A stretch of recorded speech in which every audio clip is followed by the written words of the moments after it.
Yung tubig na nanggaling sa bagyo, sa mga karating probinsya nanggaling. Dito umuho kasi mababa itong elevation ng lupa dito. Ito papuntang Tarlac yan. Kaya yun ang naging sanhi ng pagkakabaha na ganito. Natatakot din kami kasi lalo kagabi medyo malakas ang hangin. Baka masira yung aming atep. Napakahirap. Mas mahirap yung ganitong sitwasyon, no? Yung tubig, putik na putik din yan. At the outset, let me offer our condolences and thoughts and prayers for all those who have been disadvantaged by these 6 significant storms that have taken place in a very short period of time.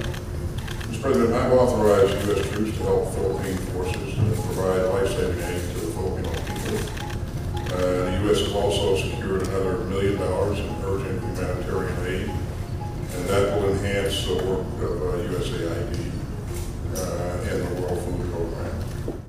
Kahit yung bahay nawawasak, yung mga yero lumilipad din. Naisip po namin na magiging ganyan na po yung bahay namin.